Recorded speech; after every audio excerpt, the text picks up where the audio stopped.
Welcome, everyone, to Fantasy Foresight, the podcast. We're your hosts and co-founders of FantasyForesight.com, coming to you from the Rambo Fixture Company studios. I'm Ben. And I'm Jay. You ready to get rolling, Jay? You know it. Let's do this. All right, let's go. Welcome in, everyone. It is Wednesday, September 2nd. We've got our guy, Steve, at FF_encyclopedia back with us tonight. We've saved the best for last for you, so we've got the preview of the quarterbacks and running backs of the electrifying NFC North, and the NFC South. And once again, Fantasy Foresight, the podcast, is live. How you doing tonight, Jay? Ben, I got to tell you, I am ready for some turkey. I'm ready for stuffing because I am all kinds of thankful right now. I know there's a lot of crazy stuff going on in the world, but we are heading into the final weekend without pro football. We are going to have tons of drafts coming up. We've got so much going on in the league to discuss and so much relevant for our episode tonight. But maybe more than that, I'm actually thankful that I got to settle a little bit of a disagreement we had last week. Not only did I win the Twitter poll saying that David Johnson is a fantastic RB2. Exactly, Steve.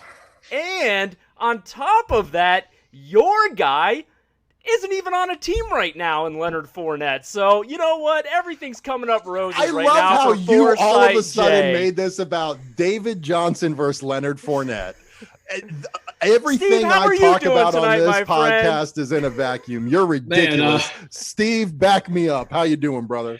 Man, I was doing good, but things spiraled very quickly. Got out of hand. That's what happens when Foresight J is suffering from gout, of all things, while you two knuckleheads are teaming up on me. I'm back. Let's go. I'm fired up. Well, but yeah, guys, this will be a really good one. We're going to go ahead and veer our way out of Lunch Lady Land and get into this is easily, in my opinion, the most fantasy relevant division in the NFL. Yep. So many high draft capital players we're going to get to talk about. So this is going to be a good one, guys. Very happy to be on, and yeah, let's get rolling. Yeah, we saved the best for last for a reason. And Jay, I hope you know you're jinxing the crap out of David Johnson. And before we dive in, if this is your first time listening, just know that we are speaking in terms of single QB full PPR redraft by default. All of our ADP data comes from fantasyfootballcalculator.com according to 12-team full PPR settings. And all of our fantasy finishes, as well as our fantasy points per game calculations, are all based on full PPR, limited to weeks 1 through 16, according to fantasypros.com. And with that out of the way, let's get right into it. And as a reminder, if you prefer to consume your information via reading blog studies versus listening to podcasts, definitely go to fantasyforesight.com, click on the Foresight Encyclopedia tab, and check out all of Steve's awesome blog work.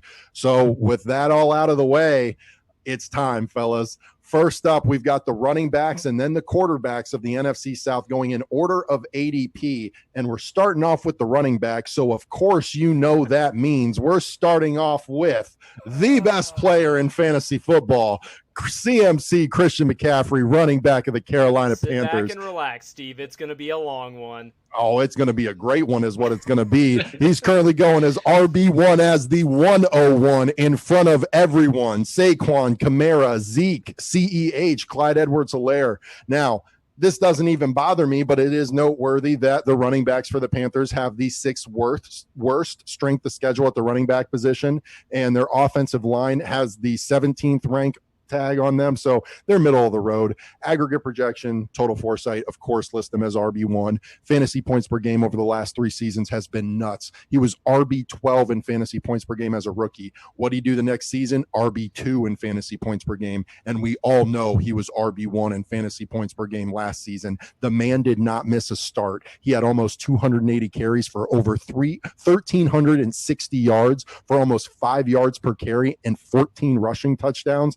And then I forgot to look this up. I wanted to see where he would have been just as a receiver. 109 receptions on 132 targets for 933 yards, 8.6 yards per receptions, and 4 more touchdowns through the air. So he was RB1 overall by almost 150 points in full PPR formats. In our What We Learned episode series earlier this offseason, we examined 24 running back statistics, and CMC was top 6 in 21 of 24 of those statistics. He was first in all consistency metrics, finishing as a top 6 running back 80% of the time, an RB1 or better 87% of the time, and an RB2 or better 93% of the time.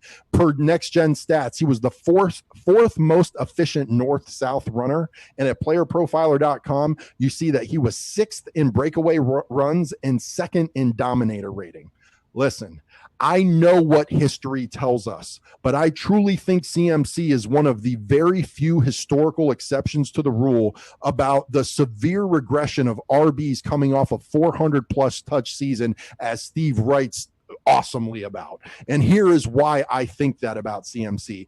As prolific as his total yards were last season, which was almost 2,400 total yards, they were just 21.7% more than what he put up in 2018, which was over 1,960 total yards. And that's a year after a total yardage increase of 85% from 2017 to 2018, coming off a rookie season where he still had almost 1,100 total yards. His 3-year total yards average is 1,800. His 3-year total touchdowns average is 13. And his 3-year receptions average is 101. So let's take his 3-year average totals and see where those would have ranked in 2019. Now, remember, his averages represent nearly 600 yards and 600 total touchdowns of regression from 2019. That's 96 PPR points. Even with that, he still would have been the RB1 by 60 points with 359 PPR points. Looking at his efficiency from a historical context, his yards per touch in his first 3 years was 5.5, 6, and 5.9 for a 3-year average of 5.88 yards per touch. Some other guy, maybe you heard of him, LaDainian Tomlinson, LT, averaged a full yard less per touch in his first 3 seasons. I make that specific comparison because per ProFootballReference.com, LT is number 1 all time in yards from scrimmage in his first 3 seasons. In that same category, CMC is number 5. However, CMC also has the best yards per touch of those top 5 all time because he had far fewer total touches and far more receptions versus carries compared to those top 5 guys as well. So fast forward to now. CMC got paid this offseason. He is totally game script proof. And guess what? We saw it last year without Cam Newton as their quarterback. There is now zero threat to all of his goal line work, which resulted in a number 1 ranking in 2019 goal line carries. And regarding durability concerns, he's only made the injury report 6 of 48 weeks. All were very minor, and he's never missed a game. And per playerprofiler.com, he was 3rd in evaded tackles and took 0 big hits in 2019. There are countless examples of guys that you have to be leery about after they have 400 touch seasons. But 1, their 400 touches wasn't like CMC's 400 touches because of how many came through the air. And 2, they're just not CMC. Yeah, it's funny, Benny, that you brought up LaDainian Tomlinson because, when I do refer back to, and for anybody listening, you can look me up on Twitter at @FF_encyclopedia. Pinned to my profile right now is a link to the piece that I wrote earlier in this offseason. And I went back and looked at the last 20 years in the NFL. At every instance, there was a running back that logged 400 plus touches and what they did the following season, because, we've all heard that there's that, that scary mark of 400 touches that running backs want to avoid, because we know that, well, for one, if a guy gets 400 touches, it's probably because he was having a career year and they're feeding him the rock. So it makes sense we're going to see some type of regression. We can expect that, right? But in this study, it was alarming because a lot of times, more times than not, the regression was devastating to the point to where that running back, if you drafted them high in fantasy, they were a bust. Now, the one exception to the rule was LaDainian Tomlinson in the last 20 years. So there is that connection between CMC and LT. So it just really comes down to, do you believe that Christian McCaffrey is a generational talent like LaDainian Tomlinson was? If you do, then, the rules kind of don't apply to him. And, with all that said, look, at the 101, in any draft that I have the 101, I'm still going to take Christian McCaffrey. I'm not going to let that scare me off of that. I just simply won't. And, Ben, you mentioned the goal line carries. I like to come on here and talk like the red zone goal line stuff. LaDainian Tomlinson see, there I go. I'm calling him LaDainian Tomlinson. I love it. Christian McCaffrey, he led the NFL in red zone attempts, led the NFL in goal line attempts, led the NFL in red zone targets for running backs, led the NFL in red zone touchdown receptions for running backs. It was in the top 4 in touchdown metrics for goal line carries and attempts. I mean, if you read the piece that I wrote up about the NFC South and the red zone activity, I nicknamed Christian McCaffrey Mr. Red Zone because he just owned that part of the field for the Carolina Panthers. So, yeah, at the end of the day, I mean, there's never a sure thing in fantasy football. So, dial up CMC at the 101 and you just got to roll with it, regardless of, I don't care if he had 600 touches last season. Real quick, Jay, before you jump in, I just looked it up. Just like we did with Lamar Jackson. Lamar would have been an RB2 just with his rushing. Lamar would have been a QB1 still just with his passing. CMC, just with his rushing and 0 receiving last year, would have still been RB12 overall. CMC with no rushing and just his receiving last year would have been wide receiver 12 overall. You get a wide receiver 1 and an RB1 all in the same guy. It's just ridiculous. And I was going to say, I mean, really, what more can I add about the guy? So far in the first 3 seasons of his career, it's been historic, as Ben, you pointed out. And Steve, with the red zone production and what we've seen, with Cam gone from there, look, we can debate the efficiency and the effectiveness of Teddy Bridgewater, and we'll get to a little bit later in this episode. But, really, they did add some nice pieces, some decent pieces to that offense pass catching wise, but really that offense is going to run through CMC yesterday, today, and tomorrow, and really I have no fears about that. The only fear is an injury fear. I don't worry about regression because I expect some regression, but as Ben pointed out, even if we account for maybe his worst possible regression, assuming he has full health, he's still a top-tier running back. It's the safest pick you can possibly make. And especially with the guys going around him, there are other question marks. There are durability question marks. There's question marks with every player in fantasy.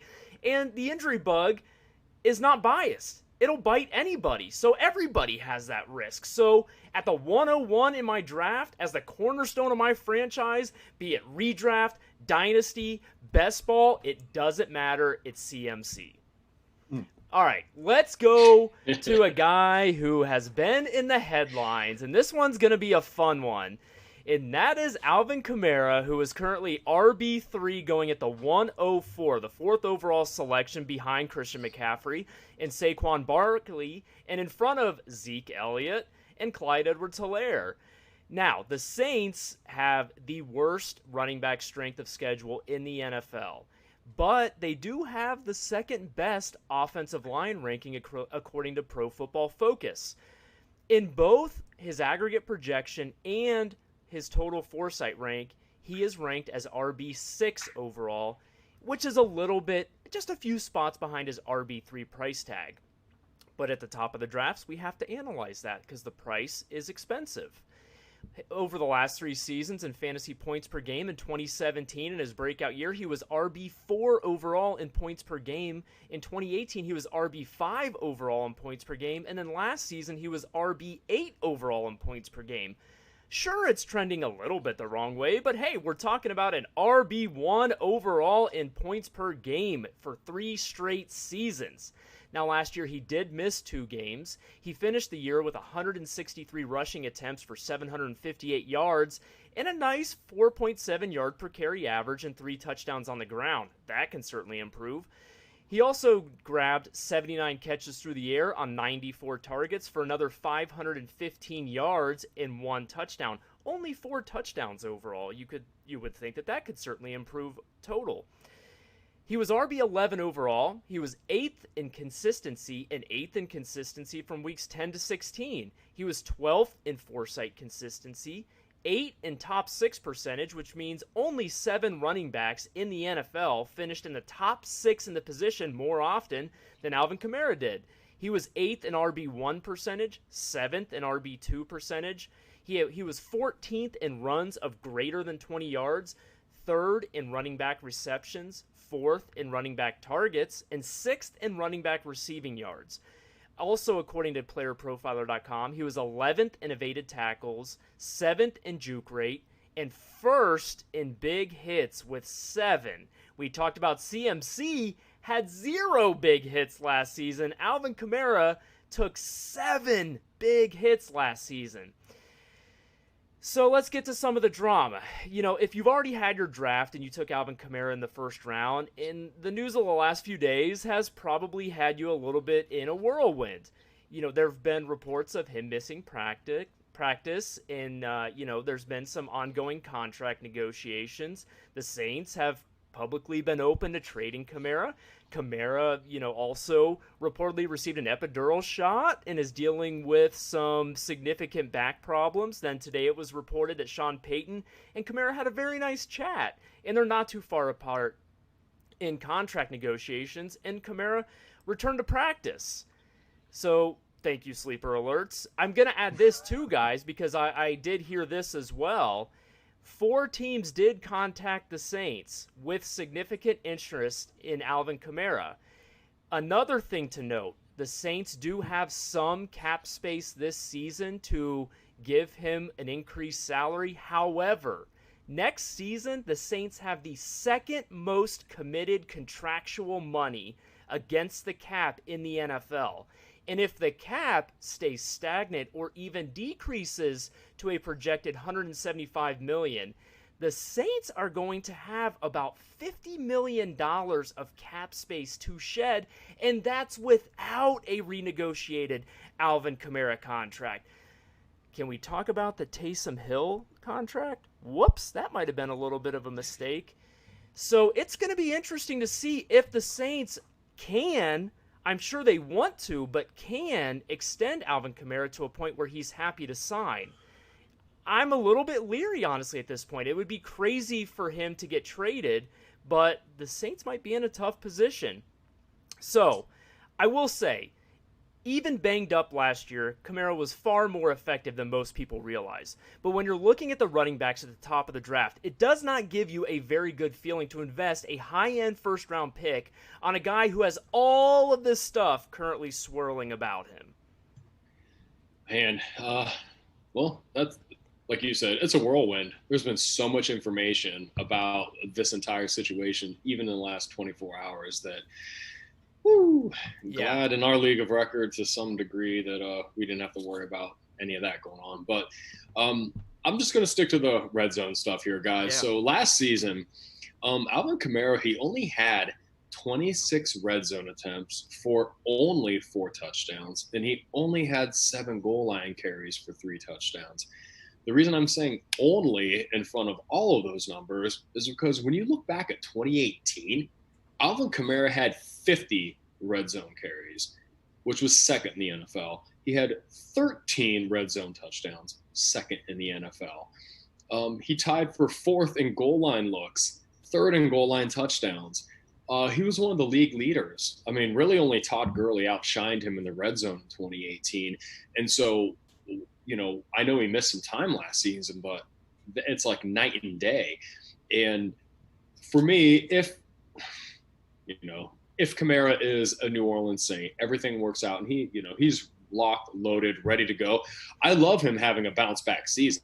I don't know if he's necessarily going to produce to the level of, 2017, 2018, but you see what the New Orleans Saints did on the ground in those 2 seasons in comparison to last year, and you have to think that it's just going to have to be better in 2020. And to kind of put a little bit of that into perspective, guys, in 2018, and keep in mind, Mark Ingram started the season suspended for the New Orleans Saints. Still, he and Alvin Kamara combined for 78 red zone carries. Latavius Murray and Alvin Kamara combined for 47 last season. That's just such a huge difference in money touches right there.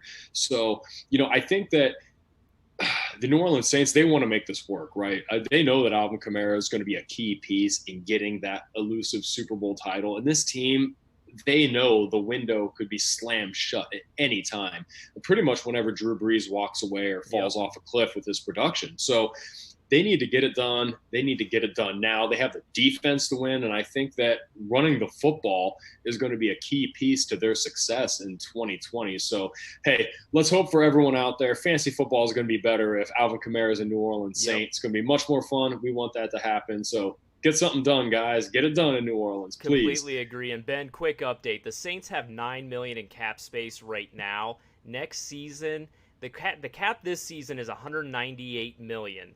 Next season, they have a committed $252 million in cap money already spent.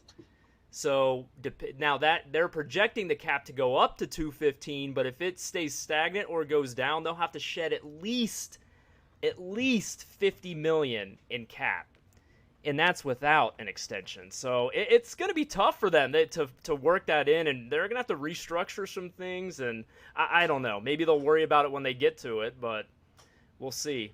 I mean, if they're really all in on this season and this season alone, I can see them paying him 1 year and then trying to figure out a way to keep him at some point. Right. But for me, honestly, it's some of this back stuff that really kind of, it gives me a little bit of pause too. And I'll just say this.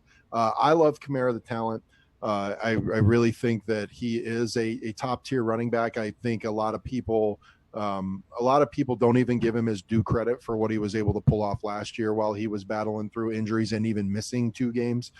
So he is a guy that has shown to be semi-effective even while playing through injuries. So I know he's a tough dude. If you're going to take him, you better super duper reach on Latavius Murray. That's all I've got to say. I mean, wouldn't it be multiple wild? Rounds. Wouldn't it be wild, right? They're supposedly asking for a first in exchange for Kamara. So imagine if they get that, and then they just sign Leonard Fournette to a 1-year rental for like $8 million. Hey, it'd be wild. That would, honestly, like from a long-term big picture perspective, with all the cap struggles that they have coming up their way, it would probably be a smart business decision, specifically looking at the running back position. Get a first pick, not commit to the long-term running back contract. I mean, absolutely. There's a guy out there. Yeah, and Kamara has been every bit as talented as CMC since entering the league, but he has been far less durable. He has gotten worse in points per game every season. CMC's gotten better every season, so, and there's no doubt who's been on the better team. Kamara. Touché salesman. No doubt. So, just be cautious. I love Kamara. Got him as a rookie, had him his second season. Love Kamara. Hope it all works out. Like you said, NFL is better when we've got him. Moving on. Next up, we've got another interesting running back in this division. Moving on to the Atlanta Falcons running back, Todd Gurley. He's currently going as RB18 at the 305 behind Chris Carson and apparently the best running back of all time, David Johnson, and in front of Le'Veon Bell and Jonathan RB2. Taylor. Not even the best. I hate you. The running backs for the Falcons have the 17th ranked running back strength of schedule and the 24th ranked offensive line. Aggregate projection for Gurley is RB18, directly in line with his price tag. Total Foresight, I love it, has him ranked as RB13. Do not forget, ladies and gentlemen, everybody's talking about Gurley had a bad year last year. Everybody's talking about, Gurley, he wasn't healthy. He missed time. Dude missed 1 game. And over the last 3 years, he's been RB1 in fantasy points per game, 2 of the last 3 years. And his terrible year last year was RB14. both overall and in fantasy points per game. He had 203 attempts, 789 yards, about 4 yards per carry, 3.9, not good, but that offensive line was terrible. Still got in the end zone 12 times and had another 29 receptions off of 47 targets. Very low catch rate, very low targets, especially for somebody who can catch the ball like Todd Gurley, for 186 receiving yards and just 6.4 yards per reception and 2 touchdowns. Like I said, he was RB14 overall. Man was also 8th in top 6 percentage. That means only 7 running backs finished as a top 6 running back more often than him. He was 9th in RB1 percentage, 9th in RB2 percentage, 9th in consistency, 7th in consistency weeks 10 to 16, and 5th in Foresight consistency. God, what a terrible season. Awful. Moving over to playerprofiler.com, he was 14th in dominator rating. Here's where everybody gets so concerned about him. He was 4th in injury probability and 8th in fragility rating. He still had over 230 touches last year and just missed 1 game. So was Gurley's season supported by 14 total touchdowns? Absolutely. But who is taking any of the goal line carries? And in Atlanta, we expect there to be a lot. Who is taking that goal line work from him? No one is. He was just 34th in running back receptions last season with 29. Yet the Falcons running back saw 112 targets, and 70 of those went to Devonta Freeman in 2019. Thus, to me, that's his target floor, 70 this season, which would equate to a 43% increase in target volume from 2019. Thus, even if Gurley regresses by 5-6 total touchdowns, and that's not even a guarantee, I expect his increased pass volume to compensate for it, and maybe even then some. And what if those touchdowns don't decrease? Atlanta running backs had 14 total touchdowns last season among them, and I believe Gurley is far and away better than every single one of them. And he carried the ball plenty to ease any durability concerns last year and missed just 1 game. It's as simple as this. Gurley's situation has vastly improved. His competition has vastly decreased, and he's being taken as RB18, having just finished as RB14 overall and RB14 in fantasy points per game while in said worst situation. I thank you all for the value pick. Yeah, it's really a little puzzling that he's going as late as he's going. Like I do understand that, nowadays people don't view Todd Gurley as an elite running back, and of course they're worried about the knee. But facts are facts. He just hasn't missed a lot of time the last several years. And it was funny when I was looking at the red zone numbers for the Atlanta Falcons last season. The first thing that jumped off the page was I was like, wow, Devonta Freeman only had 20 red zone attempts. But then again, Ito Smith, Quadri Olson, Brian Hill. Yeah. They all got around double digits or more in the red zone. They all got goal line looks. And, to me, that's just, that was Atlanta's situation last year, right? I mean, this is a high-powered offense. They're going to be in scoring opportunities. And I think Todd Gurley coming in there, especially on a 1-year contract, that they're not going to be afraid to pound the rock to Gurley, that's for sure. That he can come in, he can kind of solidify that role. I mean, we saw how efficient Todd Gurley was. One of the best goal line runners in football last season in a pretty bad situation with a really bad line. So you kind of have to like that. And then Ben, like you just said, I think the biggest thing that's going to be great for Gurley, because we're talking PPR here, is he's going to get those targets.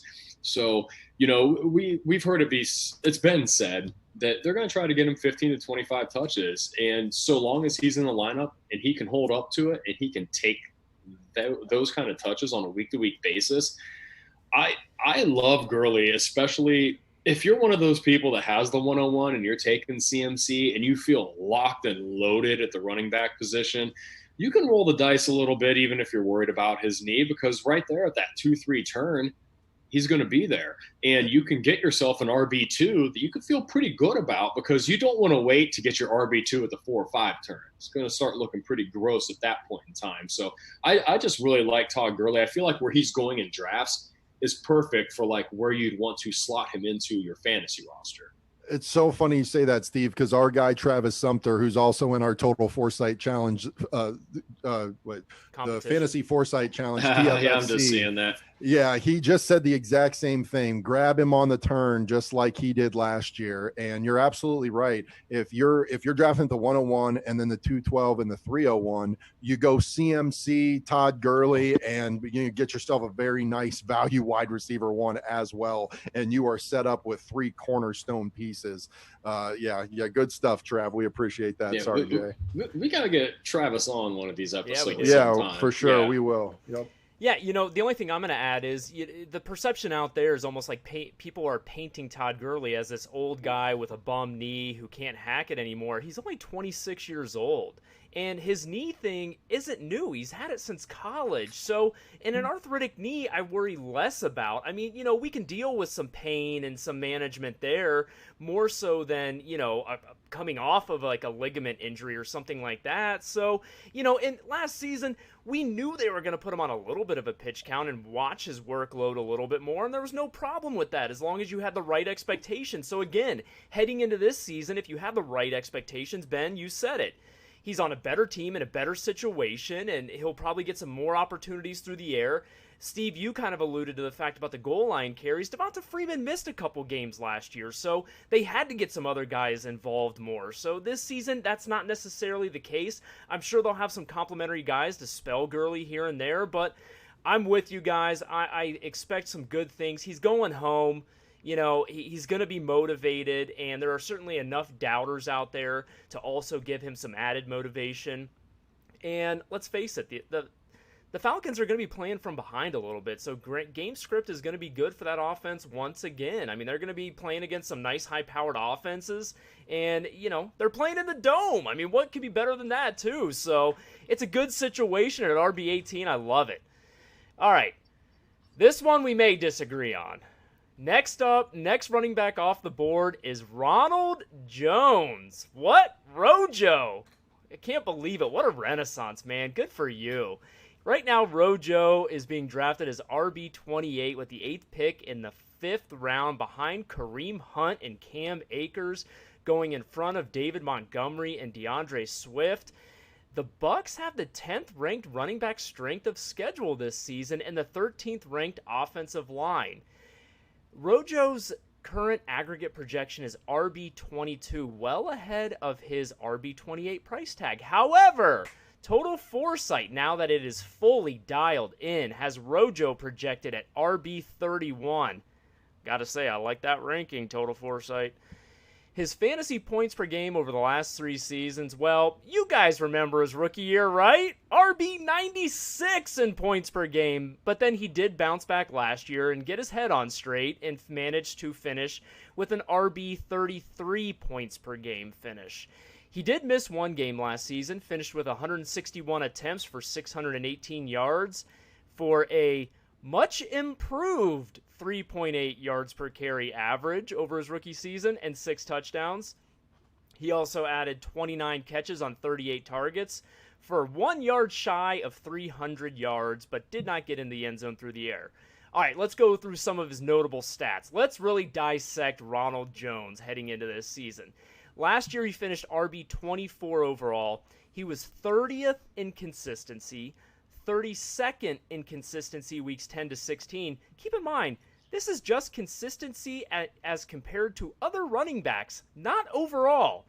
He was 32nd in Foresight consistency, 30th in top 6 percentage, 29th in RB1 percentage, 30th in RB2 percentage, 18th in runs greater than 20 yards, 14th in rushing touchdowns, 18th in running back receiving yards, and 15th in yards per reception.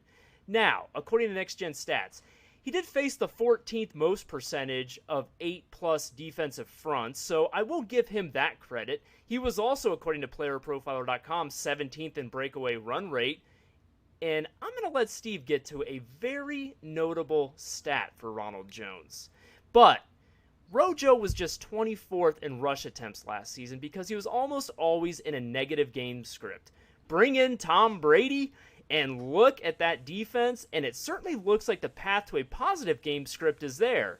And now, with the way the defenses will be forced to respect TB12, Rojo's efficiency could improve as well, since he won't face so many stacked defensive fronts, and he'll definitely get more than zero.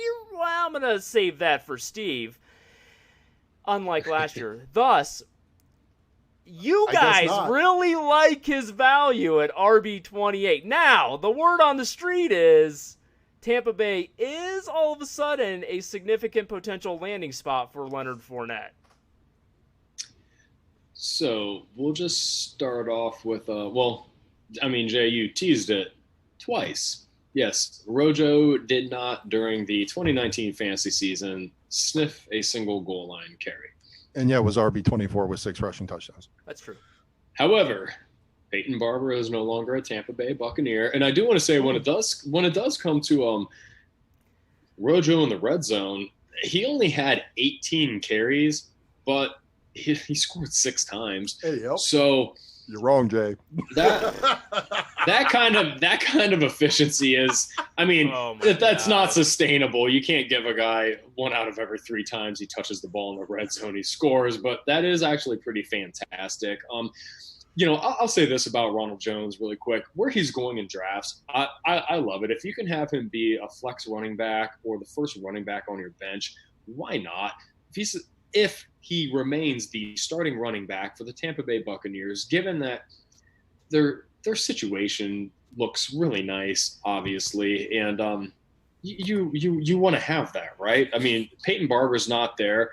I don't see anyone else on that roster, at least as of week 1, who's going to contend for any lion's share of the touches out of that backfield. So, sign me up all day long for where he's going in drafts. Now, if you're right, Jay, if they sign Leonard Fournette tomorrow, then I'm not drafting Rojo probably anywhere at that point in time, because if they bring Leonard Fournette in and they pay him any kind of money, they're probably going to use him. So, but that hasn't happened yet. So I'm going to keep taking Rojo where he's going in drafts and know that I have a guy who's a locked and loaded RB1 on his team in what should be, at least a top 10 offense, I'd like to think. It would be so difficult, I think, to probably research this, but I would love to see the best fantasy finish of all time as a running back, having 0 goal line touches. RB24 overall with 0 goal line touches is pretty impressive. Jay had some pretty awesome notes to talk about Rojo. And, he pointed out that, Jameis Winston and all his picks versus Tom Brady and the way that they're going to run that offense, that's a night and day different situation and game script for him. And now there's a lot of coach speak that goes around this time of year and throughout the offseason. But I think we can all agree that Bruce Arians is one of the straightest shooters out there. And if there was even a question about Rojo at all, Bruce Arians doesn't come out a while ago and totally kill all of the rumors that there's going to be some sort of committee. It is Rojo's backfield. There is going to be some third down passing work to a surprising running back that we're not going to be covering tonight, Dare Ogunbowale. That's the latest report that he's got the third down running back role. Yeah. And we'll mention that with coming up with Keyshawn Vaughn. But my point is that TB12 and Bruce Arians have to really like what's going on with Rojo to come out and give him that public support. And I think he's going to get a whole lot more than 0 goal line carries this year. And if he was able to be RB24 overall last year with Peyton Barber, with Jameis Winston, man, I really love that RB28 price tag for him this year.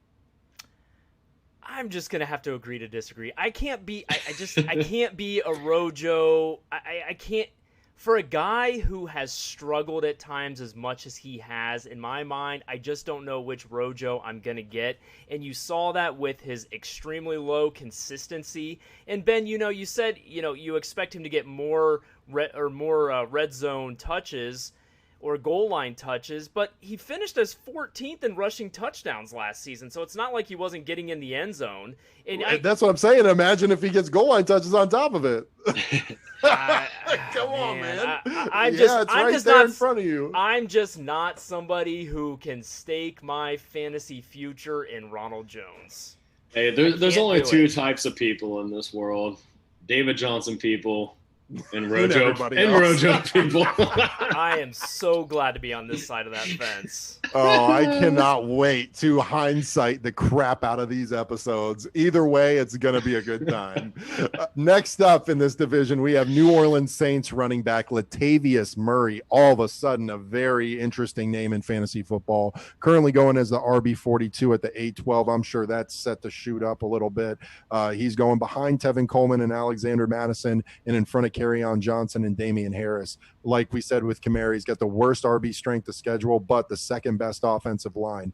Aggregate projection likes him a little bit ahead of his price tag at RB38. Total Foresight likes him a little behind it at RB45. Over the last 3 seasons, he's been pretty consistent in fantasy points per game, which is not great. RB42 in 2017, RB47 in 2018, and in fantasy points per game last season, he was RB37. Because it's like Steve, we'll let Steve talk more about the goal line. He did not miss a start last year. He had 4.5 yards per carry and 5 touchdowns. He had 576 rush yards, and he added another 220 receiving yards and 1 touchdown through the air. He was RB27 overall. Compare that to the RB42 price tag. That's pretty nice. Now, because of the nature of the way he scores his points and the way he was used, he was very low in the consistency ranks. He was 29th in yards per carry, 29th in rush touchdowns, 29th in RB targets, and 36th in top 6 percentage. Now at playerprofiler.com, man, the Saints running backs took a lot of big hits last year. He was second behind Kamara in big hits with 4. And he was 3rd in average defenders in the box. So, all of a sudden the life comes at you fast. Things change quickly. And one of the most valuable cuffs has an opportunity to potentially start the season as the guy or getting a higher than maybe expected workload if Kamara is still battling a back injury.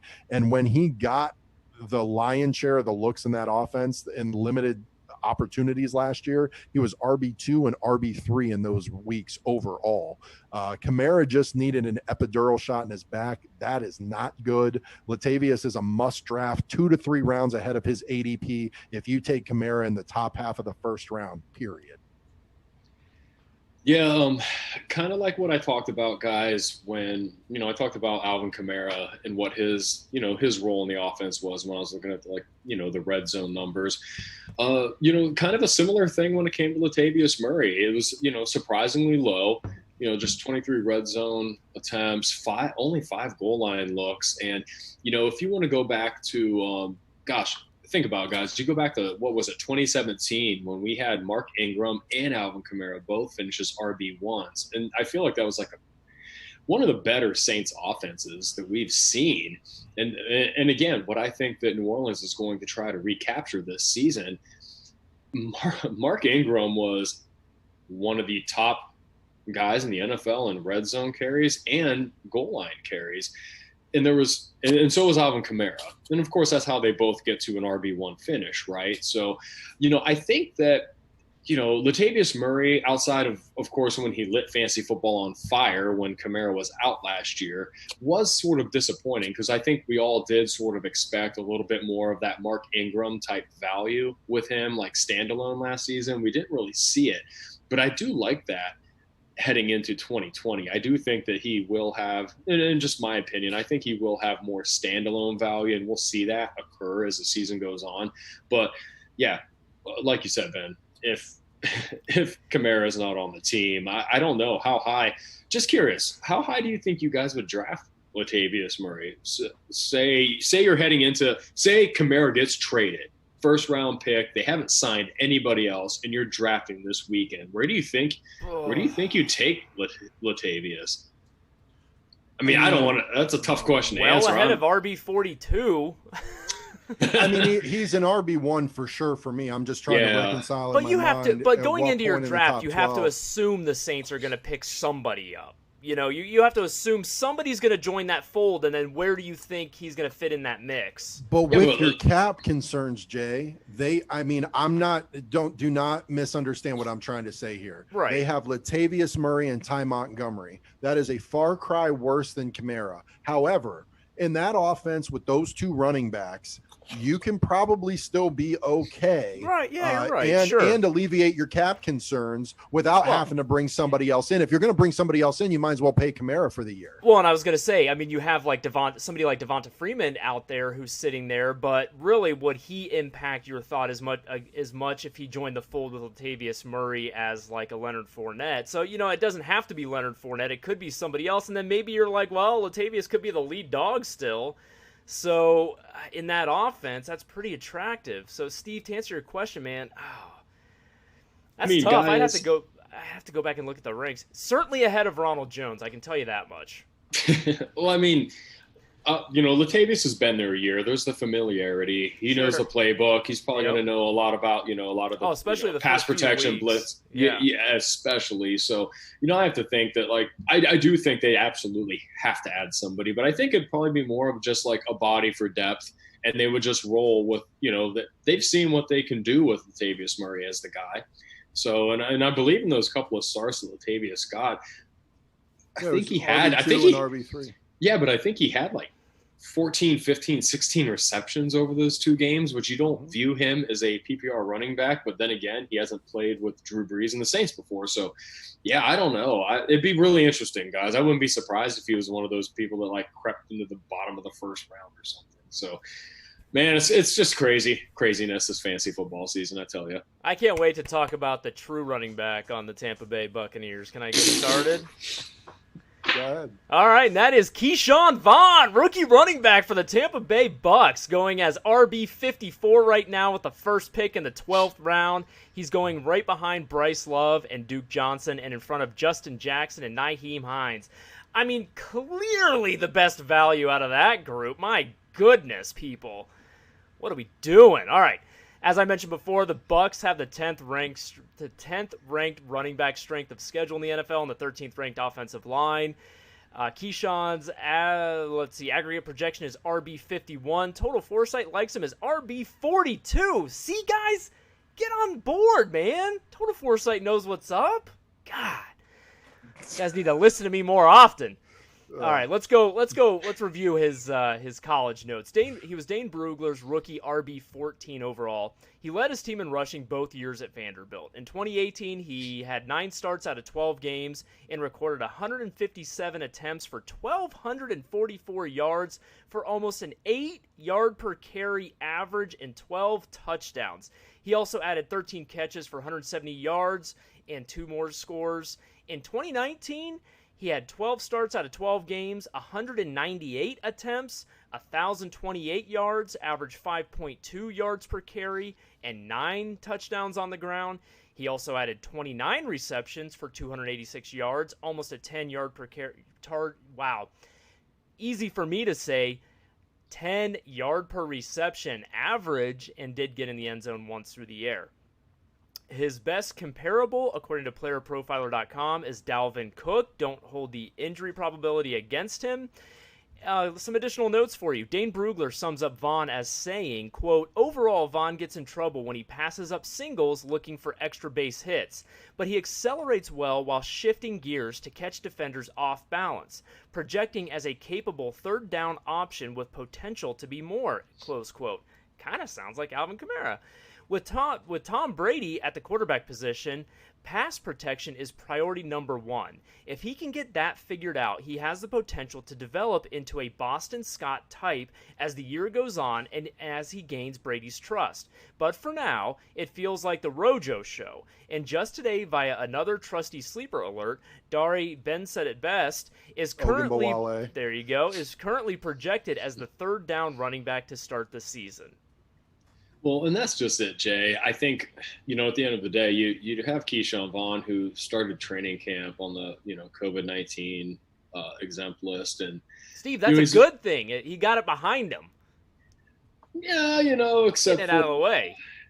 When you look at Bruce Arians historically and rookie running backs, they don't tend to see the field because, there's a lot for them to learn, and he's not out there, and he's not learning those blitz pickups and pass protections. And I like his talent, no doubt, and I could see him becoming fantasy relevant, but I really think it's going to be much later in the fantasy football season. I'm talking like second half, maybe even the final quarter of the season.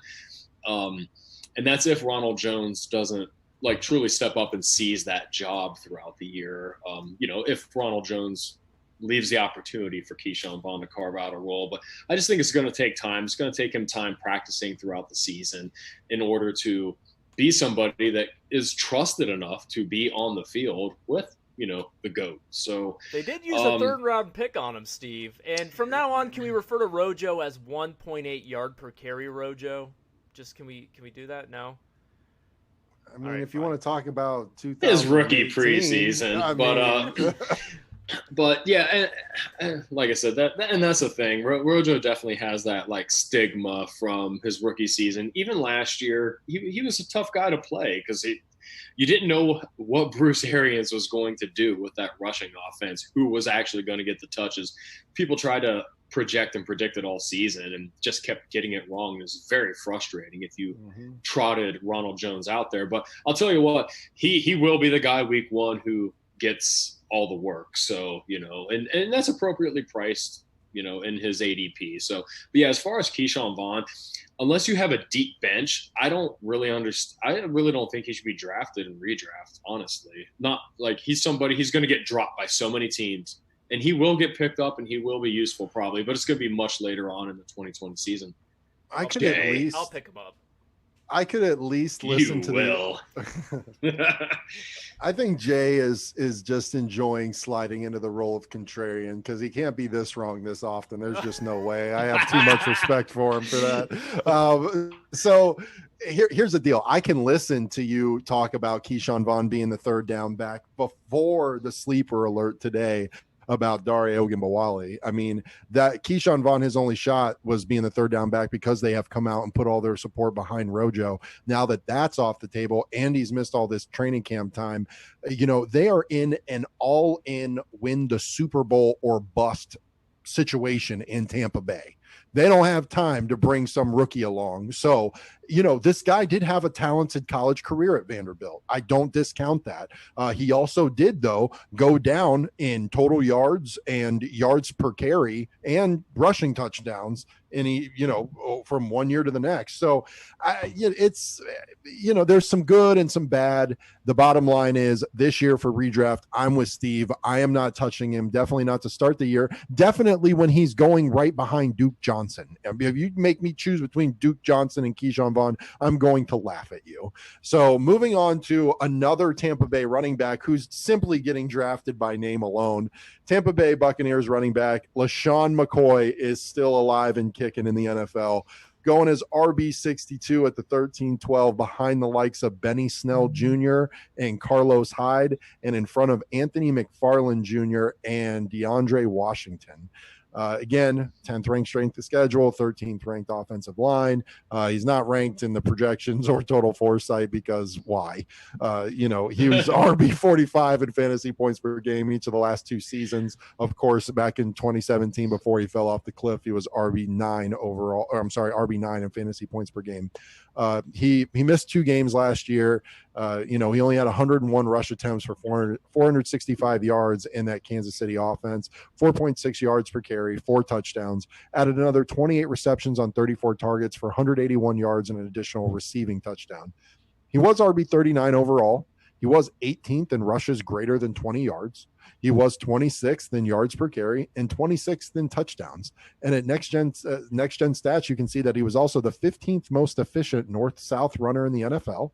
And at playerprofiler.com, you can see he was 5th in breakaway run rate. So Shady was a healthy scratch in the Super Bowl behind Damian Williams. But if anything happens to Rojo, considering the potential of that offense, as well as them being all in on the Super Bowl this year, and considering the explosiveness that Shady still demonstrated last year with all his 20+ yard rushes and his 5th ranked breakaway run rate, then I would still be willing to go back to the now nearly free Shady McCoy on the waiver wire at that point one more time.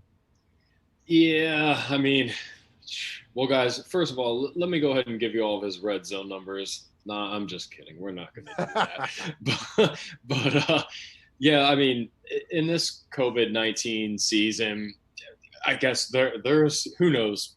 Maybe at some point in time we will see Shady McCoy as a top waiver ad on some crazy given week. But yeah, I mean he's there. From what I understand, he's there strictly in a mentor role to the younger guys, which makes total sense. So you have to have that veteran presence. I'm sure Bruce Arians likes that, and yeah, but he's certainly not draftable at this point in time. Oh, and hold on. Breaking news live. Just got another sleeper alert that Leonard Fournette is planning on signing with the Tampa Bay Buccaneers.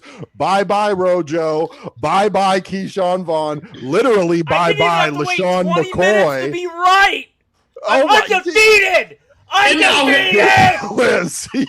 And now he's even better than David Johnson. David Johnson for president. Jay always tries to manipulate the true false multiple choice question to suit his argument. That's okay. But you know, Fournette to the Bucks, man, like that's it makes sense. It's an all-in team. You know, all of a sudden my guess is that it's probably, you know, I don't know that it's going to be necessarily Fournette getting the bulk of the carries. It could be a Peyton Barber Rojo situation like it was last year. I would certainly still take David Johnson in front of Leonard Fournette. That's what I know, and it feels great right now. It feels great. I'll still start Rojo week 1 probably. I mean, it's very short notice. I was just going to say, Steve, I think it's probably going to be, you know, Rojo still for the first week, and then you're going to see it get more and more to probably close to a 50-50 split, and the third down role can definitely be assumed by Leonard Fournette, who had, I believe, 76 catches on 100 targets or something like that last year. So, you know, hey, I need some time to digest this. 24 hours. But yeah, Jay, you just love David Johnson way too much. But yeah, guys, these first couple of weeks, I mean, at least I'm a middling week 1, RB2, just to be clear. I feel like anytime Fournette's brought into the game, you're pretty much going to be choreographing the fact that you're running the football. Because I really don't think they'll probably bring him in, and at least week 1 anyways. But so if you're going, not in week 1, but eventually, why wouldn't he be the passing down back? Oh yeah, no, absolutely. I just meant like if you're doing 0 running back strategy, and now you can get Rojo for basically like free or at the end of your draft, and you're just because in 0 running back, you might just be looking for who that really plug and play week 1. It really kills my guy Keyshawn Vaughn, because really, if you're looking for a third down back in that offense and you're going to pair some guys together, well, Keyshawn just got buried a little bit more. Yeah, and LaShawn might not even make it on the roster anymore. No, he might get cut, in all honesty, yeah. He could be the casualty. So that's fun, though, guys. Some live breaking news. As we end the running backs portion of this episode, we get that bomb dropped on us. If you can do it next time before I do all the research on these running backs, that'd be great. Thank you.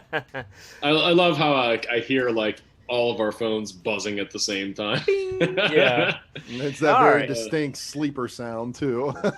Indeed. I'm sure we're all going to agree on the quarterback. So let's switch our focus over to the guys who sling the rock. And first up on our board is none other than Drew Brees, who right now is actually, and I'm a little surprised by this, is being drafted as QB7 overall, with the 8th pick in the 7th round, going behind, yep, you guessed it, Kyler Murray, Deshaun Watson, and in front of Matt Ryan and Tom Brady. Right now, the Saints actually have the 23rd ranked quarterback strength of schedule, but they do have the 2nd best offensive line. His aggregate projection is QB 12. Total Foresight likes him as QB 13. Again, a tick behind where he's going as QB 7 overall. If you take a look at his fantasy points per game finishes over the last 3 seasons, it's actually not too terrible. In 2017, he was QB 11 in points per game. In the last 2 seasons, he finished in as QB 8 overall in fantasy points per game.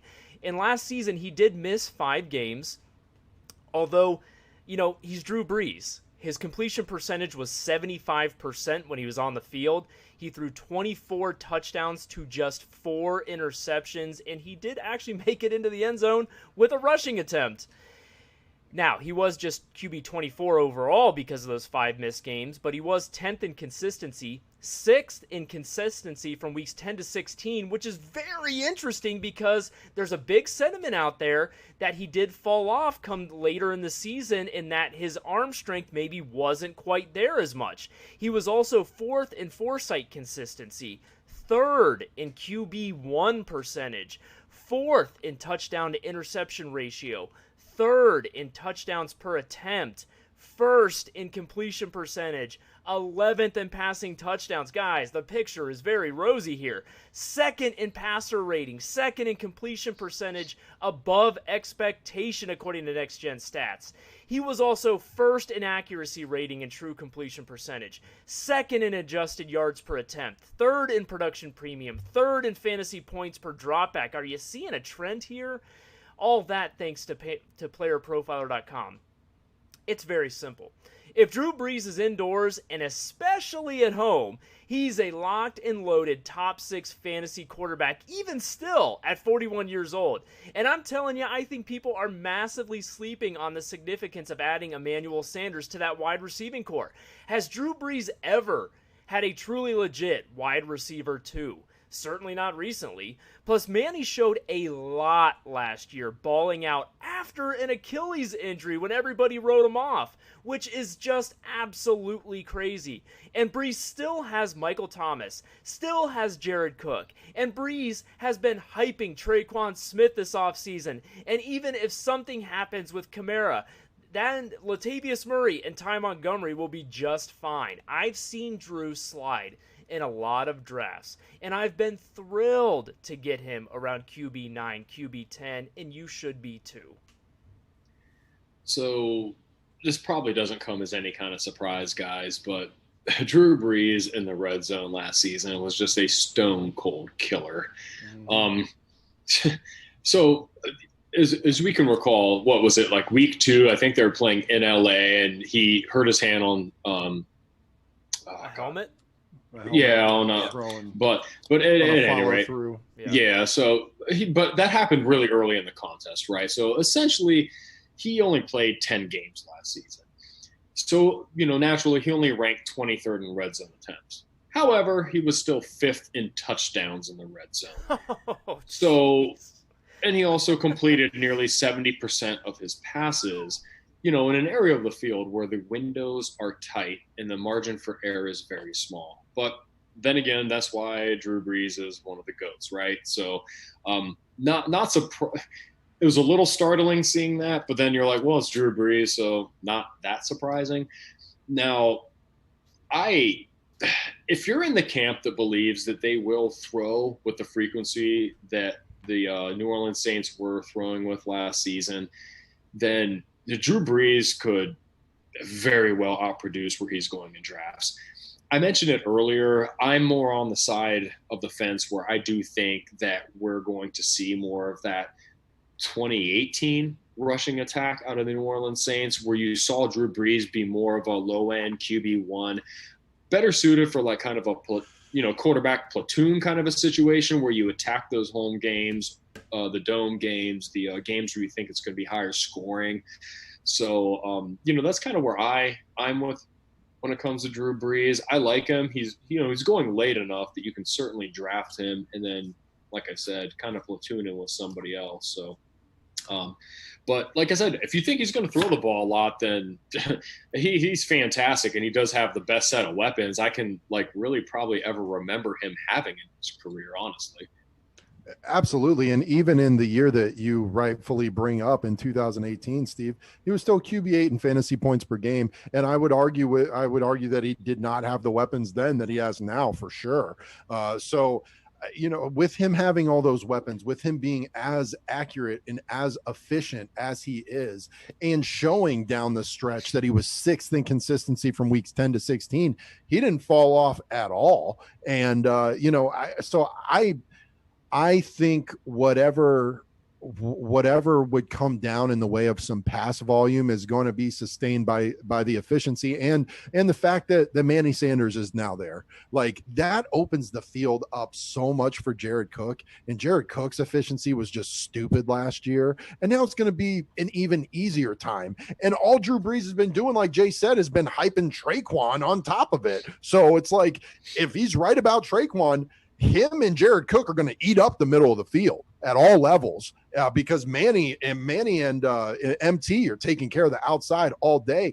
Then you've got the running backs. Like, yeah, I can see the upside for Drew Brees. I mean, at his price tag, QB7, and like Jay said, when he slides down to QB9, QB10, if you've been very diligent about your running backs and wide receivers to that point, man, you got to love that value. I know I do. And I know we got to move on for time, but I just got to say, much has been made about his arm strength late in the season last year, or maybe not so much last year because he did sit out 5 games, but that is a concern. But if he's got to rely more on timing and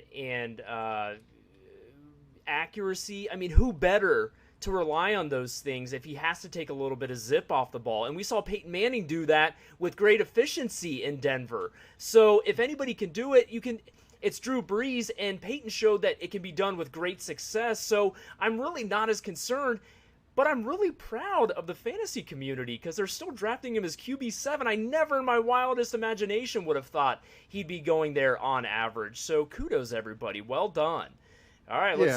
You start to have your perception towards the end of the season based on what your preseason expectations were. But now that we're getting closer to the start of this season and everybody's actually diving into what actually happened, you start to see that ADP bounce back a little bit. Yep. Next up, a guy that I think we are all very high on heading into 2020 is Atlanta Falcons quarterback Matt Ryan. He's currently going right behind Drew Brees as the QB8 at the 801, and both of them are going behind Deshaun Watson, and they're both going in front of Tom Brady and Aaron Rodgers.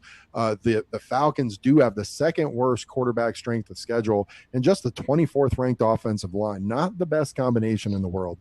However, the aggregate projection for him is QB6, and Total Foresight likes him as QB6 as well. In 2017, in fantasy points per game, he was QB 23. And then in 2018, in his second year with that offensive coordinator, he was QB3 in fantasy points per game. Last year, he was with a new offensive coordinator and was QB 11 in fantasy points per game. So you look at 2017 to 2018, QB 23 to QB 3. If he was QB 11 in his first year with this offensive coordinator, what's he going to do in his second year? He did miss one game last year, but was still 67% accurate on 565 attempts, threw for over 4,150 yards and a 7.4 yard per attempt average. He only had 25 passing touchdowns and had 14 interceptions, which is that's not what you think. That's not what you typically associate with Matt Ryan. He also did have 32 attempts on the ground for 147 yards and a score. He ended up being QB9 overall, 8th in consistency, 12th in consistency from weeks 10 to 16, 11th in Foresight consistency, 10th in QB1 percentage, 1st in completions, 5th in attempts, 12th in completion percentage, 5th in pass yards, and 9th in pass touchdowns. At Next Gen Stats, you can see that he was 8th in completed average air yards and 10th in completion percentage above expectation. I know he's been in the league for a long time, but it was very notable and surprising to me that his player profiler best comparison, Peyton Manning. And also at playerprofiler.com, he was 3rd in completed air yards. He was 5th in pass attempt distance. He was 7th in money throws and 3rd in clean pocket completion percentage. Matty Ice's history specifically shows that when he is in his second year with an offensive coordinator versus the first year, he has league winning upside. And if you go back and look at his first year seasons with new offensive coordinators, last year was great by that standard in comparison, and he still produced rock solid QB1 production. However, he was just 25th in touchdown to interception ratio, 23rd in touchdowns per attempt, and 16th in yards per attempt. In his second year in this offense with increased familiarity, I expect all 3 of those metrics to go through the roof, giving him what I believe is top 3 upside this season. Yeah, no, I think we're probably all going to be on the same page with this one, guys. Even last season, third in red zone attempts, third in red zone touchdowns. You like to see that. Um, I mean, goodness, fellas. Julio Yeah. Jones, Calvin Ridley, Hayden Hurst, Todd Gurley, and I've even seen glowing reports out of camp with regards to Russell Gage that he's making he's making some huge strides. And I have to Same tell with you, Hayden Hurst. You're getting positive reports, glowing reports about that guy too. yeah, and I do want to say here, because I know right now Russell Gage is going undrafted, which is what should happen is what is expected.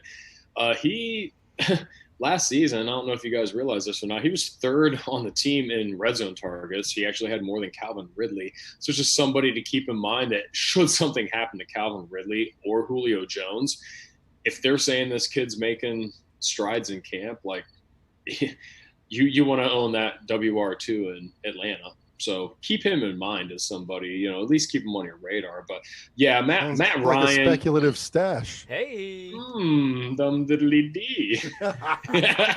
But yeah, he might be on that week one spec stash list. But all kidding aside, fellas, all those quarterbacks you listed, for me, even Deshaun Watson, I like Matt Ryan, especially relative to price. I love Matty Ice where he's going in drafts. Like I cannot see him, if he's healthy. I just don't see him finishing outside the top 5, and then the top 3 is totally in the realm of possibility, given his weapons and everything we know about his history in his second year with an OC. Yep, I love it, guys. We finally all agree on somebody. How about that? And I'm gonna dive into. Good job, Jay. Hey, you shut your mouth when I'm talking to you.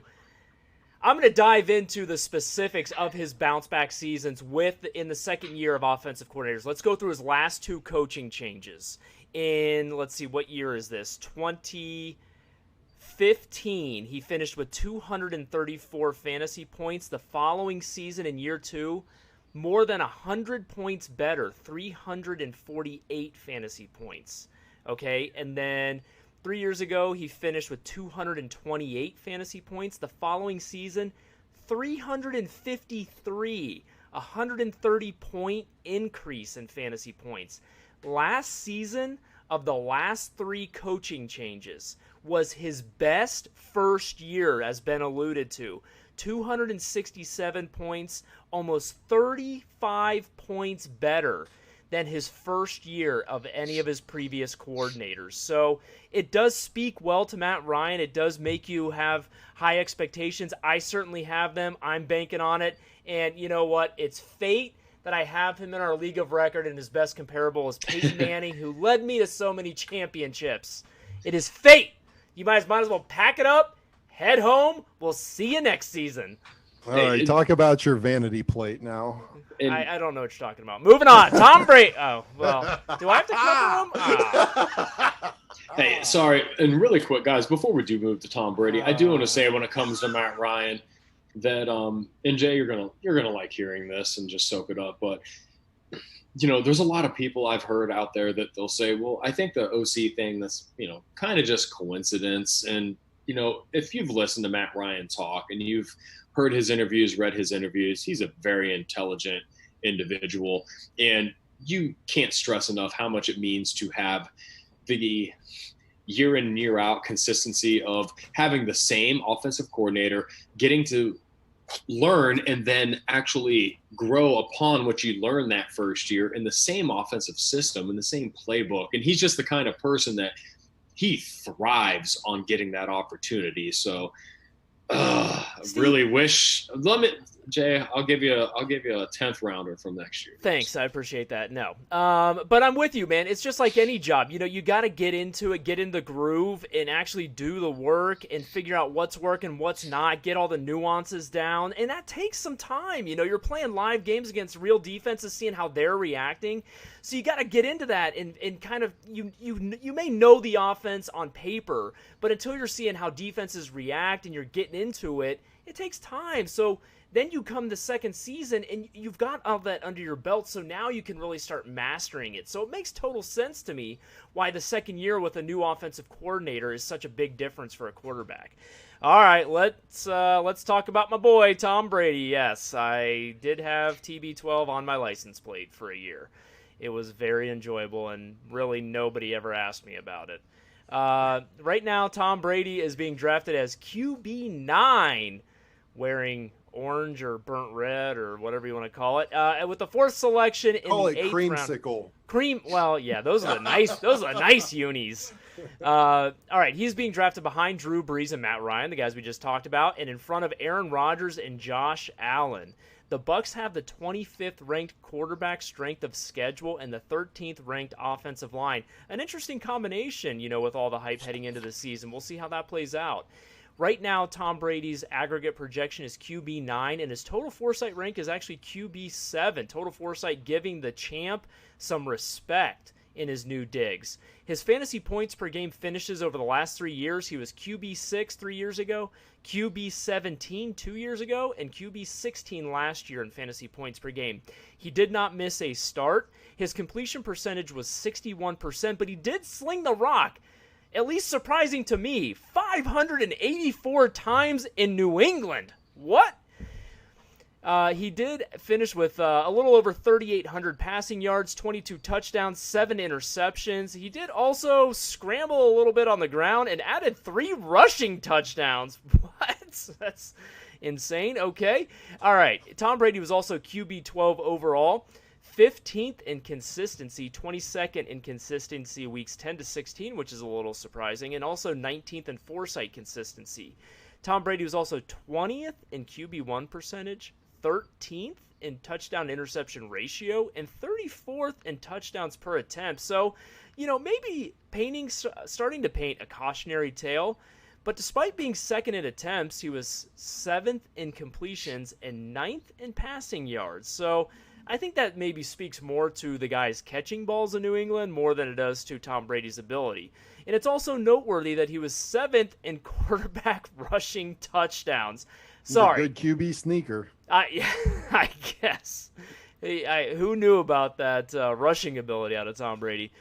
According to PlayerProfiler.com, he was 10th in completed air yards, 10th in red zone carries, 9th in deep ball completion percentage, and 7th in drop passes, again, going back to who he had catching balls in New England. The last time Brady had weapons like this was 2017. He converted that into QB3 overall with right around 4,600 passing yards, 32 touchdowns, and 8 interceptions, and led the league in pass attempts with 581. Thus, it should be game on for TB12 in that offense in Tampa Bay this year. But I will say this. Maybe it was just the cold, harsh winds of winters in Foxborough, but Brady has had a consistent propensity to fade a bit down the stretch. So if you ride Brady for the first half of the season, I'd maybe look to sell high and trade him somewhere between weeks 8 and 10. Hey guys, I do have to say, when we're talking about Tom Brady and rushing the football, and this is funny. There's probably plenty of you listening that are much younger than all three of us, but way back in the day, there is a highlight. You can go ahead, go to YouTube, just Google search it, whatever. Tom Brady lays the sickest juke ever on Brian Urlacher. And it's sick because that it even happened. It's also sick when you watch it because it is the most awkward thing. Like one of the most athletic linebackers of all time. It's crazy. Yeah. Which again, for the younger crowd, Brian Urlacher's he's one of the better linebackers of all time. But you might not have seen him play. But at any rate, it's just funny we're talking about Tom Brady and his rushing. So it's kind of funny, guys. When you look at the red zone numbers last season in Tampa Bay, you have Jameis Winston, who led the NFL in pass attempts. And then you had Tom Brady, now a Buccaneer, who led the NFL in red zone pass attempts. And you have that marriage. But what's interesting about what happened in Tampa Bay is Jameis Winston was only 12th in the NFL in red zone attempts. Now, there's a good reason for that, and I think we can all kind of come to that realization is Jameis Winston threw a lot of interceptions. Can't trust him. They definitely, Tampa, when they were in that money part of the field, they definitely reined in Jameis. And it's really funny. I don't think I was almost stunned by seeing this, guys. Jameis Winston only threw one red zone interception. One on 69 attempts. No kidding. So on his other 530 something attempts, he threw 29 interceptions. So, but for good reason that they reined him in. Now I'll say this: I think that Tom Brady, he'll get all the volume he can handle, and he'll probably be right up there leading the NFL in red zone attempts, because I don't think Bruce Arians is going to have the same concerns about Tom Brady turning over the ball in the red zone. And we talked about it. He has certainly faded in recent years down the fantasy football stretch. But, I think that a lot that goes into that is, as much as he is on that TB12 diet and he takes care of his body, he's going to be 43 years old. He's been playing in those harsh New England winters. Even when they're on the road, he's going to the Meadowlands. He's going to Buffalo. Like, it's just not an easy division to play in as an aging quarterback. But now he's down south. He's in Tampa. And gets to play in domes a bit more. Exactly. So, besides the fact we all know he's got the best set of weapons he's probably ever had around him. And then, for me, I've said this a couple of times to some people. When it comes to whether or not to draft Brady versus another quarterback going closely against him, I know you can't put too much into playoff matchups, but I do want to say he's got dome games in weeks 15 and 16 against Atlanta and Detroit, two exposable defenses, two capable scoring offenses, and Tom Brady is rated as the third best all-time dome passer in NFL history. Hasn't gotten to play in a lot of dome games, but when he's in that comfortable environment, he can be fire. So, he's somebody that, it's tough to put a lot of stock into fantasy football playoff schedule. It's so far out there and so much can change. And for all I know, the Atlanta Falcons will have a top 5 defense, and we might be fading Tom Brady in that matchup come the end of the season. But at least right now, if you're in a tiebreaker situation and you already like Tom Brady, it's like, well, you may as well let that make that decision for you. So there's a lot to like, but it's certainly risky. No one's ever done it in the history of the league at 43 years old. But there's also never been a Tom Brady. Right. The biggest thing that concerns me is, take the situation last year for Brady with a grain of salt. All right. It wasn't that great. It's very different night and day than what he has now in Tampa Bay. However, within that vacuum of that poor team last year, he was 15th in consistency overall, but dropped to 22nd in consistency down the stretch from weeks 10 to 16. So that's where it comes in for me, where it's like, because he's 43, does his arm get tired, as the season goes on? And that's why over the past several years, once he's hit 40, that he starts to decline a little bit.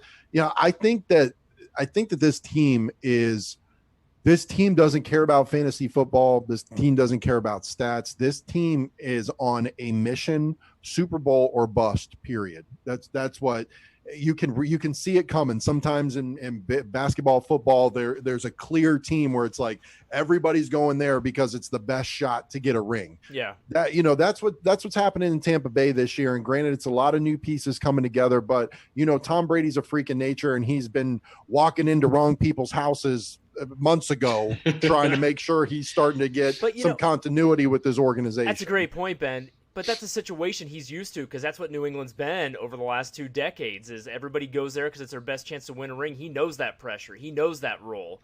Sure. And he's got a fresh, I guess, atmosphere around him, which may be a little bit freeing. But regarding the attempts, I did like seeing that he had all those attempts last year. So I know he's capable. But I kind of mentioned it with Drew Brees. If you've got to rely on timing and placement and accuracy, who better than guys like Drew Brees and Tom Brady in order to fill that.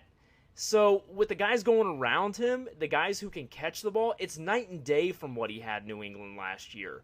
Mike Evans, we know what he can do with inaccurate quarterbacks. Chris Godwin, I mean, come on. And then they've got weapons all over the field who can make plays and catch balls. So I'm not And then as they just added Leonard Fournette. and they just added Leonard Fournette. So I'm not as concerned about his arm down the stretch as I would have been if he would have stayed in New England. I agree. And a lot of old people go down to Florida when they reach a certain age. And, I'm sure it's going to work out well for TB12. Just for me personally, I would be watching him very closely in the weeks leading up to your trade deadline. If you see any sort of signs of any trends of reduced pass attempts or reduced zip on the ball or a stark drop in yards per attempt, man, I would. Or just have a backup if he's going north, Oh, well, sure. If you can roster 2 quarterbacks in a single QB league, great. We have super thin benches, so it's not always a luxury we can afford in our league of record. But, I love Tom Brady early this year. I don't know about him later this year, and we'll have to watch him throughout the year for me personally to find out about what my opinion will be with him late. But if you can sell at the maximum high around week 8 to week 10 and get yourself another rocks on Matty Ice or somebody else that you have a lot of confidence in, that may be your best play to do if you're, quote, downgrading a quarterback a little bit to upgrade other more important, less replaceable pieces on your roster. But, it's going to be fun to watch in Tampa Bay, and I will certainly be rooting for him and Bruce Arians. I really like the group down there in Tampa Bay this year. Rounding out the quarterbacks and running backs of this episode is a surprisingly interesting guy. Now Carolina Panthers quarterback Teddy Bridgewater, who was the backup quarterback for Drew Brees last year and really played well in his absence. He is Mr. Irrelevant, going as the last quarterback in drafts at the 14-10 as QB 25 behind Phillip Rivers and Drew Lock. The Carolina Panthers have the 4th best quarterback strength of schedule. They have a middle-of-the-road 17th ranked offensive line. The aggregate projection and total Foresight are right in line with his ADP at QB 25. And last year he was QB 39 in fantasy points per game, but there was that includes a couple of games where he had like a play or two. So he really played for real in 6 games and had 5 starts. And that's where he got the bulk of his 195 pass attempts for 67% completion percentage and 7 yards per attempt, 1,370 passing yards, 9 touchdowns to just 2 interceptions. Didn't run the ball a ton, 25 attempts, 34 yards, no touchdowns. But check this out.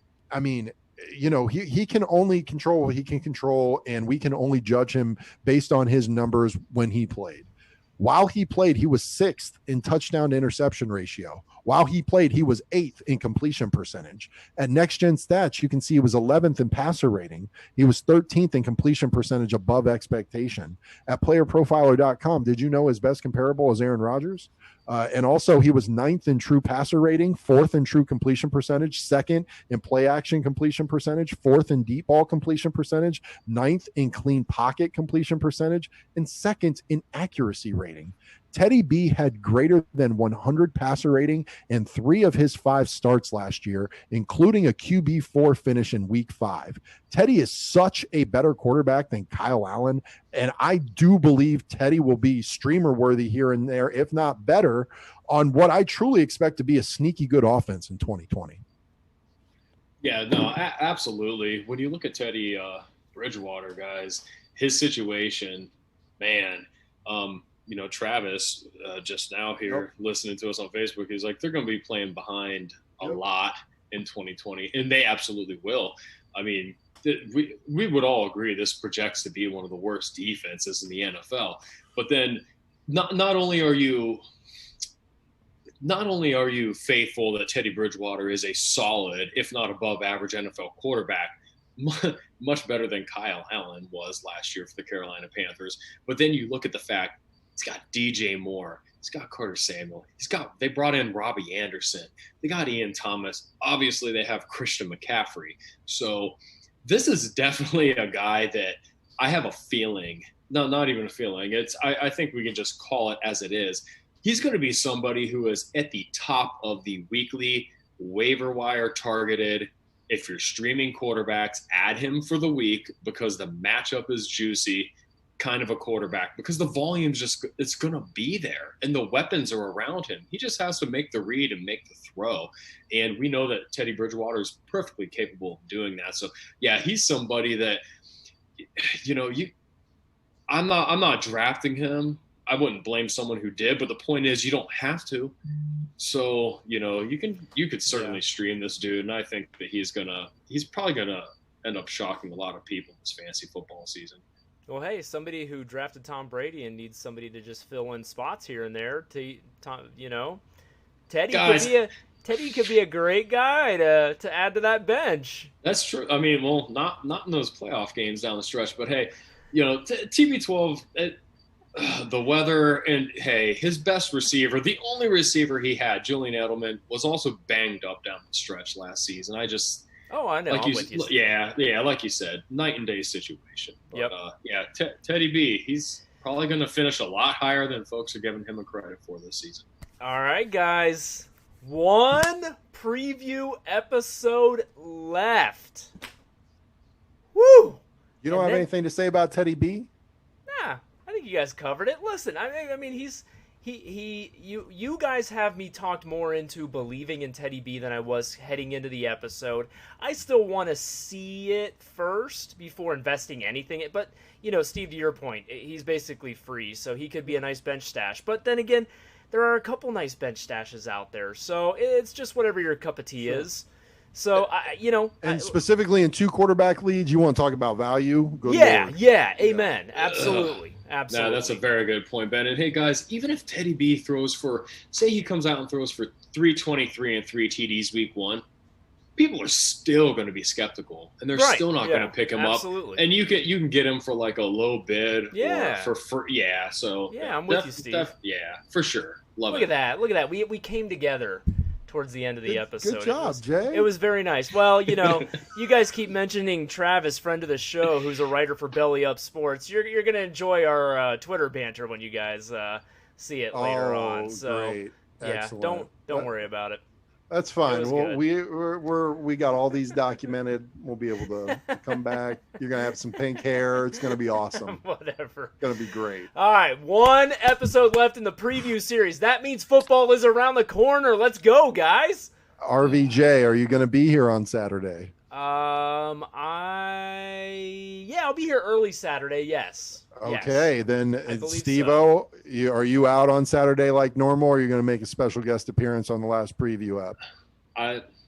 I'll try my best. Okay, I like it. We'll be mysterious. Well, basement Steve may be in his basement Saturday morning. He may not be. You'll have to tune in to find out.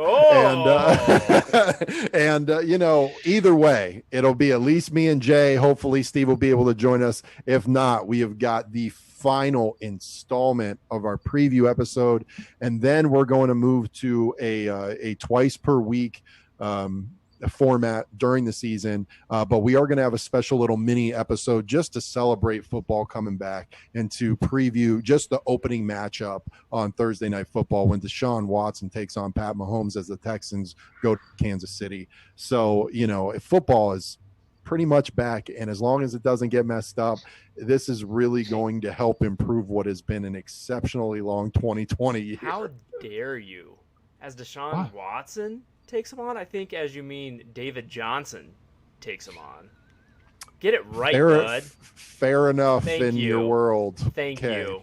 I'm sure Bill O'Brien will give him 30 touches for 87 yards. So, and 3 touchdowns. That's fine. I'll take it. And I'll be texting you the entire time. Wrap it up. Let's go. Or he'll give him 2 touches and he'll dislocate the other wrist. All right. So we just 1 episode left. We have on Saturday morning, bright and early, 8 a.m., the wide receivers and the tight ends of the NFC South. Can't wait. And that wraps up this episode of Fantasy Foresight, the podcast.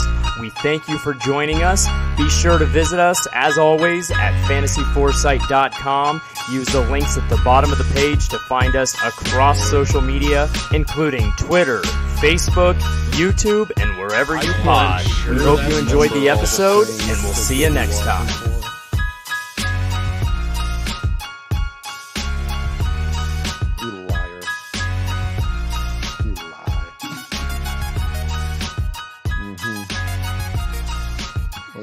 saying on Twitter, you knuckleheads.